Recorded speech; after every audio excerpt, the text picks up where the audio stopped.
What would you do if the only way to survive a deadly blizzard was to bury yourself alive? When a freak storm hit the Wyoming mountains, one woman realized her only chance wasn't a roaring fire, it was building an icy tomb and sealing herself inside in absolute darkness. The Wind River Range in Wyoming is a jagged, unforgiving stretch of the Rocky Mountains, known for its breathtaking alpine lakes and weather patterns that can change with the brutal snap of a finger. For 32-year-old Sophia Moreau, a seasoned wildlife photographer and backcountry survivalist, the rugged isolation was exactly the draw. She had spent the last 3 years tracking and photographing isolated gray wolf packs, and her latest expedition was planned down to the minute. Before setting out on the morning of November 14th, Sophia sat in the small ranger station at the trailhead. Ranger Triago Hayes, a veteran of the local search and rescue team, scrutinized her itinerary. The forecast shows a high-pressure system holding steady, Triago had told her, tapping his pen against the topographical map. But you know the winds, Sophia. They create their own weather. You have the emergency beacon? Sophia had patted the bright orange GPS communicator strapped to her chest harness. She was carrying 60 pounds of gear, a 4-season tent, a -20-degree sleeping bag, high-calorie rations, and most importantly, her liquid fuel camp stove. In the freezing altitudes, a stove isn't just for cooking. It is the sole mechanism for melting snow into drinking water and staving off hypothermia. Without it, the mountain becomes a ticking clock. The first 48 hours of her trek were a backcountry dream. The skies were a piercing, uninterrupted blue. She successfully navigated the steep boulder fields and set up her primary base camp near a frozen alpine lake at an elevation of 10,500 feet. As Sister Emma back in Denver received the automated satellite check-in, arrived at waypoint A. Conditions perfect. Heading higher tomorrow, but the mountains are masters of deception. On the afternoon of the third day, the atmospheric pressure plummeted so rapidly that Sophia felt it as a sharp, painful pop in her inner ear. She was 3 miles away from her tent, tracking a set of fresh tracks along an exposed ridgeline. She looked west, toward the peaks. A colossal wall of charcoal-gray clouds was boiling over the jagged summits, moving with terrifying speed. It didn't look like a storm, it looked like a solid, advancing tidal wave of darkness. The temperature dropped 20 degrees in less than 10 minutes. The wind hit, first a deafening howling gale that nearly knocked her off her feet. Then came the snow.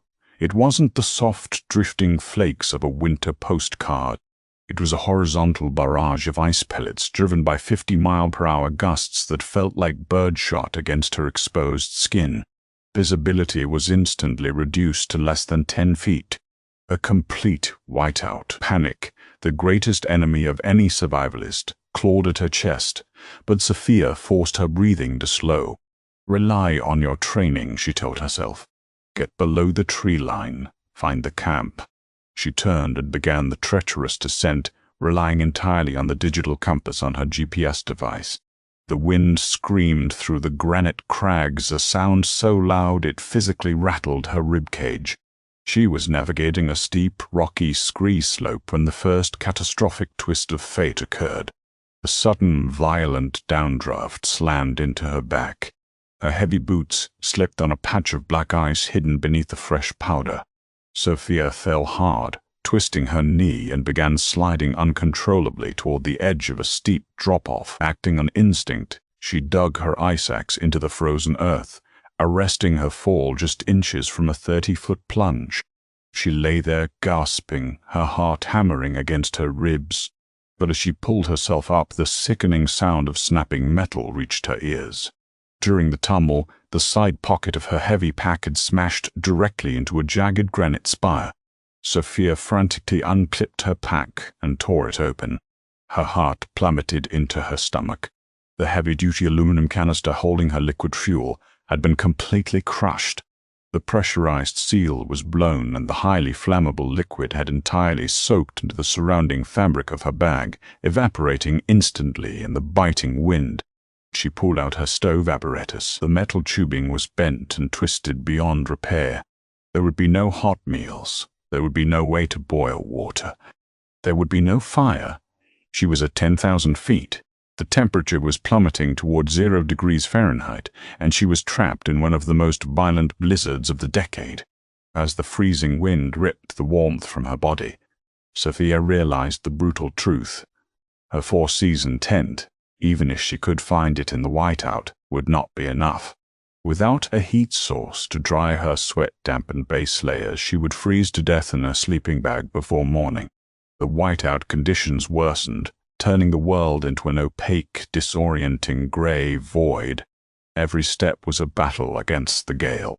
Frost formed on her eyelashes, sealing her left eye shut. The battery on her GPS beacon, sapped by the extreme cold, flashed a low-power warning.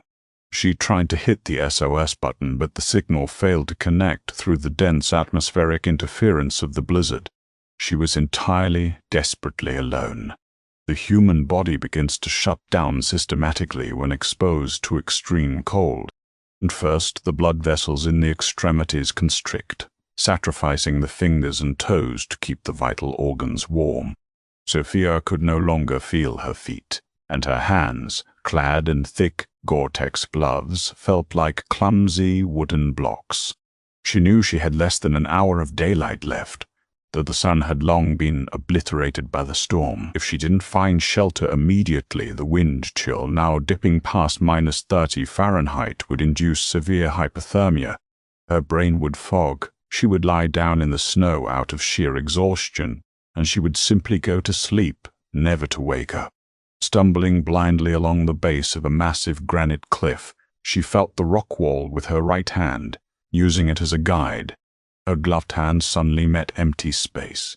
She had found an alcove. Sophia pushed her way inside. It was a shallow cave, perhaps 5 feet deep and 6 feet wide, carved out of the rock by centuries of erosion. She collapsed onto the stone floor, gasping for air, her lungs burning with every breath of the frigid air. For a fleeting second, relief washed over her. She was out of the direct path of the falling snow, but the relief vanished almost instantly. The geometry of the cliff face and the shallow alcove created a terrifying aerodynamic effect. Instead of blocking the wind, the shape of the cave acted as a funnel. The 50-mile-per-hour gusts whipped around the rock edge and accelerated directly into the alcove, creating a relentless, swirling vortex of freezing air. It was a wind tunnel. If she stayed on the open floor of this cave, the wind would strip away her core body heat faster than if she were standing out in the open. Sophia huddled in the deepest corner, her teeth chattering so violently she feared she would crack her jaw. She hugged her knees to her chest. She needed a fire. She desperately needed a fire. But her mind flashed to the crushed, useless stove sitting in her ruined pack. There was no dry wood in the alpine zone, and even if there were, she couldn't strike a match in this howling vortex. Think, she commanded herself, fighting through the creeping lethargy of cold-induced brain fog. What do you have? She looked out at the raging whiteout. Snow was piling up rapidly just outside the alcove's entrance. Snow. To the untrained mind, snow is freezing water.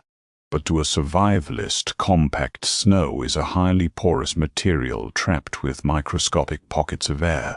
It is one of nature's greatest insulators. If she could build a barrier, a thick wall, to completely seal the entrance of the cave, she could trap the ambient heat radiating from her own body.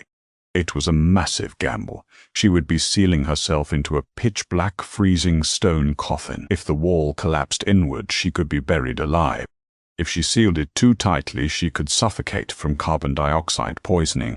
But the roaring wind ripping through her jacket made the decision for her. It was either the ice tomb or death.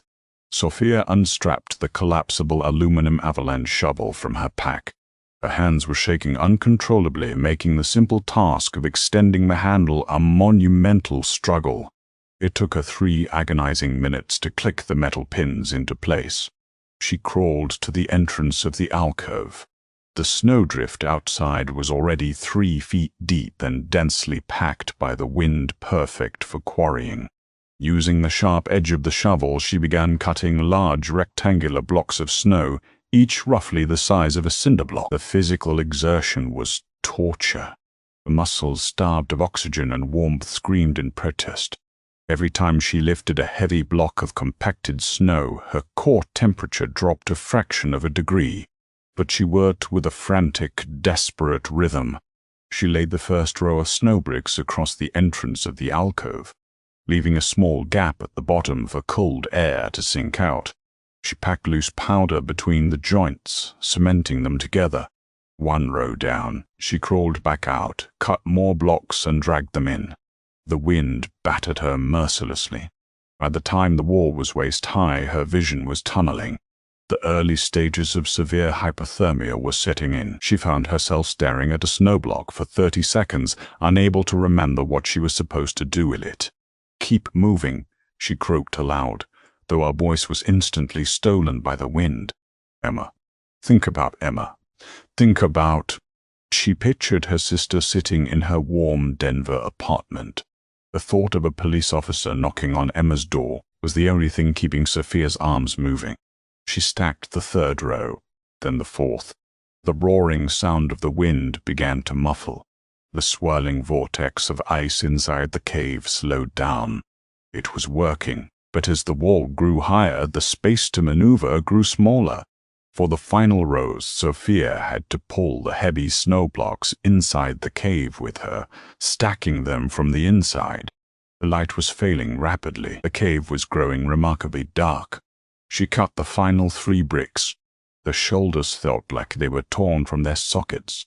She dragged herself to the back of the small cave, positioned her foam sleeping pad on the stone floor, and laid out her heavy sleeping bag.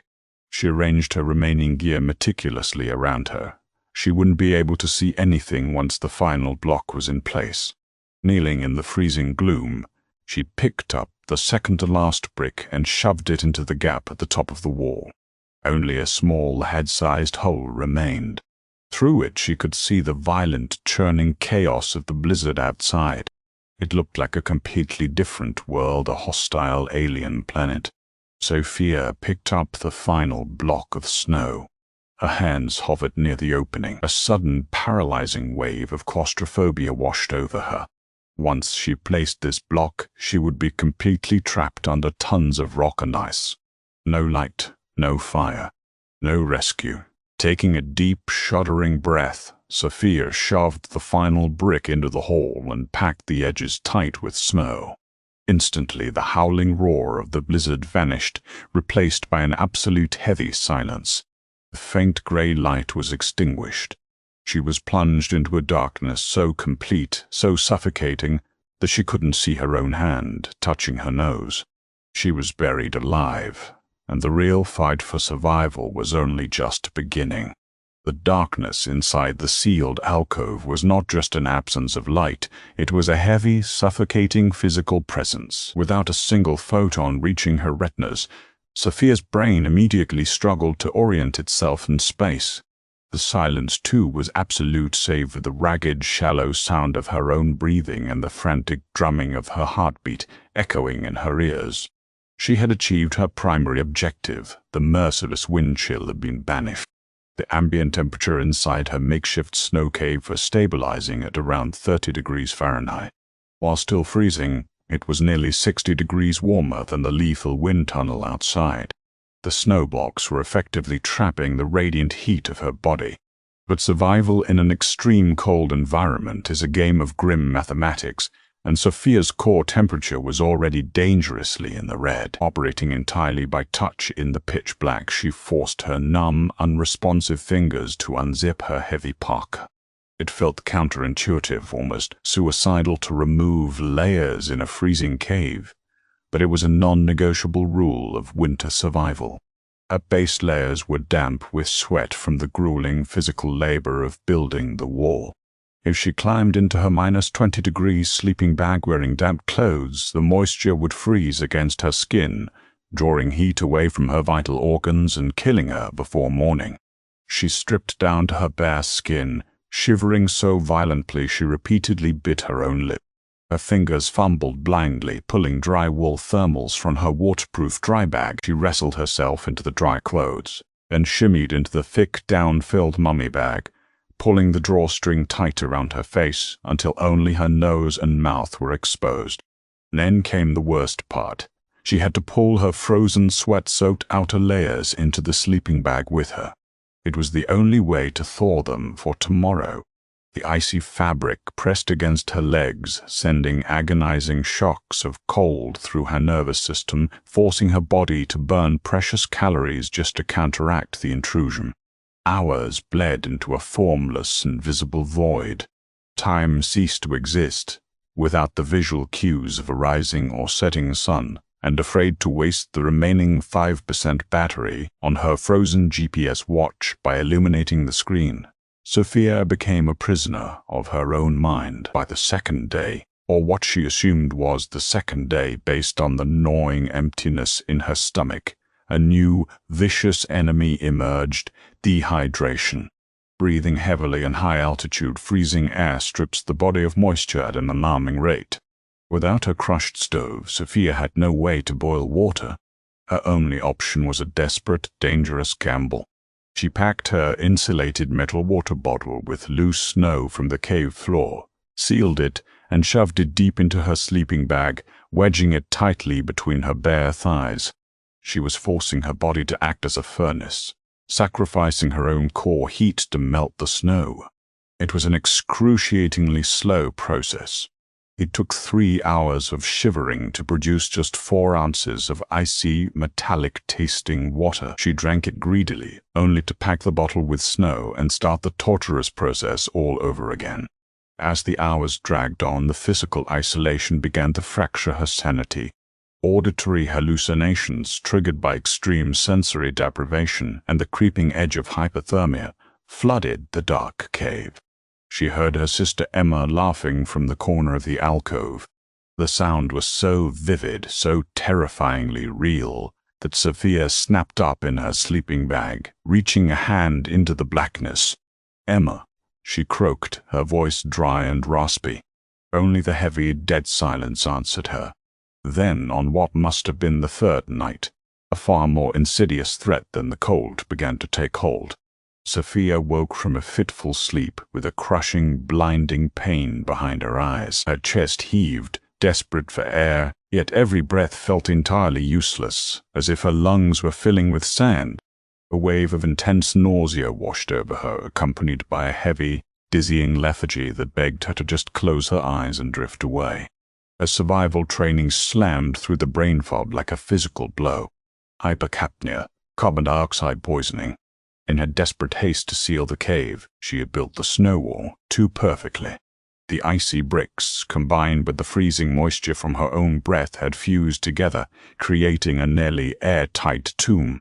For days, she had been consuming the limited oxygen in the 5-by-6-foot space and exhaling carbon dioxide, which, being heavier than air, was pooling on the floor where she lay. She was slowly suffocating. Panic threatened to overwhelm her. If she moved too fast, she would consume what little oxygen was left. If she stayed still, she would slip into a coma. Sophia frantically unzipped her sleeping bag, the sudden exposure to the freezing cave air shocking her system. She crawled blindly toward the front of the cave, her hands desperately patting the icy floor for her aluminum ice axe. Her fingers brushed the cold metal shaft. Grabbing it, she felt her way up the interior of the snow wall. Her head was spinning violently. Black spots danced in the darkness, threatening to pull her under. She positioned the sharp adze of the axe near the top corner of the wall and pushed. The snow had hardened into solid ice. It didn't yield. Tears of frustration froze instantly on her cheeks, summoning every last ounce of adrenaline in her starved, exhausted body. She swung the axe handle, chipping away at the frozen barrier. Strike, strike, strike. Suddenly the metal broke through. A tiny, fist-sized hole opened to the outside. Instantly, a blast of sub-zero, oxygen-rich air shot into the cave like a high-pressure hose. Sophia pressed her face against the small opening, gasping greedily, filling her burning lungs with the frigid air. The headache didn't fade, but the crushing weight of the carbon dioxide slowly began to thin. She had survived her own shelter, but staring through that tiny hole into the gray, howling void outside, she realized the storm was still raging. She crawled back into her sleeping bag, utterly depleted. She had no food left. She was severely dehydrated. If the storm didn't break by morning, she would not have the strength to survive another day. Dawn on the fourth day did not arrive with a brilliant sunrise, but rather a slow, subtle shifting of the darkness from pitch black to a muted, pearlescent blue. Sophia opened her eyes. For the first time in nearly 80 hours, she could see the frost-covered fabric of her sleeping bag. The tiny ventilation hole she had chipped the night before was glowing. The howling wind, the relentless monster that had terrorized the mountain for 3 days, was gone. The silence that replaced it wasn't the dead, terrifying silence of the dark cave. It was the vast, crystalline stillness of a mountain morning. The blizzard had broken. Sophia tried to sit up, but her body flatly refused. Her muscles were locked in deep, agonizing cramp. Her hands were swollen, the tips of her fingers a frightening mottled white. Frostbite had set in. She lay there for an hour, forcing her mind to command her limbs, gathering the microscopic reserves of energy left in her cells. You have to get out. You have to signal. She unzipped the bag and dragged herself across the stone floor toward the wall. The ambient light filtering through the small hole revealed the grim reality of her sanctuary. The interior walls of the cave were entirely coated in a thick layer of rime ice, frozen solid by the condensation of her own breath. She grabbed the ice axe and swung it at the center of the snow wall, fully expecting the bricks to crumble as easily as she had stacked them. The axe bounced off with a sharp metallic clink, sending a jarring shockwave up her weakened arms. Sophia stared in horror. The relentless wind and the fluctuating temperatures of the storm had caused the snow blocks to undergo a process called sintering. The individual snowflakes had bonded and fused, turning the loosely packed blocks into a solid, impenetrable wall of concrete hard ice. She was entombed. Panic, raw and unadulterated, finally broke through her disciplined exterior. She screamed a ragged, raw sound that bounced off the icy walls and began hacking wildly at the ice. Small chips flew into her face, but the wall held firm. She swung until her arms gave out, collapsing onto the floor, sobbing dry, tearless gasps. Miles below, the world was already in motion. At the County Search and Rescue Command Center, Pilot Gary Stone was doing pre-flight checks on the Bell 47 helicopter.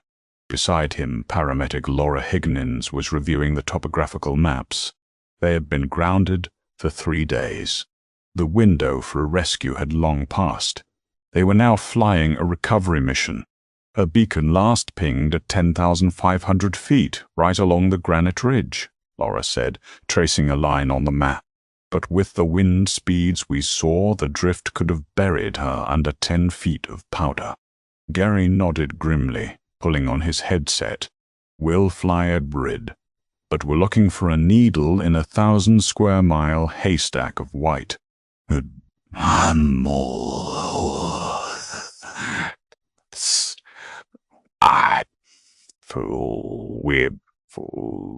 Up in the icy alcove, Sophia lay on the floor, her breathing shallow. She closed her eyes. It would be so easy to just go to sleep. The pain was fading, replaced by a strange, numb warmth. But then a distinct, rhythmic sound cut through the silence of the mountain. Thwack, thwack, thwack, thwack. Helicopter rotors. Sophia's eyes snapped open. The sound was faint, echoing off the distant canyon walls, but it was real. Adrenaline, the body's ultimate emergency reserve, flooded her system. She grabbed the ice axe, crawled to the small ventilation hole, and looked out. She couldn't see the sky, only the deep snowdrift immediately outside. If the helicopter flew over, they would see absolutely nothing but a smooth wall of snow blending perfectly into the cliff face. She looked around the cave. Her eyes landed on her waterproof dry bag. It was a glaring, unnatural neon orange. She grabbed the bag and shoved it into the ventilation hole. It wouldn't fit. The fabric bunched up against the hard ice. The sound of the rotors was growing louder. They were sweeping the ridge. Sophia reversed the ice axe using the sharp pick-end. She jammed it into the edge of the hole, twisting and prying with every ounce of strength her atrophied muscles could generate. A large chunk of ice finally snapped off. She grabbed the neon orange bag, bundled it into a tight cylinder, and rammed her arm through the jagged hole, pushing the bag as far out into the snowdrift as she could reach. She left it wedged in the opening, a tiny, bright flag protruding off the side of the sheer white mountain. She collapsed, pulling her arm back into the freezing cave, her hand bleeding from the sharp ice. The sound of the rotors reached a deafening crescendo, hovering directly overhead, vibrating the very stone beneath her. Then the sound slowly began to fade. They were flying away. A single tear cut a warm path down her frostbitten cheek. She had failed. She closed her eyes and let her head rest against the ice. 10 minutes passed, then 20. Suddenly, a massive, heavy crunch shook the entire snow wall. Sophia jolted. Another crunch. The sound of shovels. The sound of voices. Over here, the orange fabric is wedged into the ice. Start digging. The voice was muffled, but it was distinctly human. It was Gary Stone. We need the heavy axes. The drift has centered, Laura Higgins yelled back. Violent, heavy blows rained down on the outside of the wall. The light filtering through the orange bag shifted and flickered. Then, with a deafening crack, the entire top half of the snow wall collapsed outward. Blinding, agonizingly brilliant sunlight flooded the pitch-black cave. Sophia threw her hands over her eyes, crying out in pain as her retinas burned from the sudden exposure. "I've got her! She's alive! Bring the thermal blankets, now!" Laura's voice echoed in the cavern. Strong, warm hands grabbed Sophia's shoulders. They pulled her out of the icy tomb and into the blinding, beautiful glare of the morning sun. As they wrapped her violently shivering body in thick foil blankets and hoisted her toward the waiting helicopter, Sophia looked back at the small, dark alcove in the cliff face. It looked so entirely insignificant against the vastness of the mountain. But that tiny, dark hole had been her entire universe. She had built her own grave, and by sheer unyielding will, she had refused to die in it. Sophia Moreau didn't just survive the mountain's fury. She outsmarted it, using nothing but the very snow that threatened to bury her. Her incredible will to live reminds us of the unbreakable power of the human spirit when pushed to the absolute edge. If this harrowing survival story kept you on the edge of your seat, please hit that like button, share with your friends, and subscribe to our channel for more real-life tales of unbelievable endurance.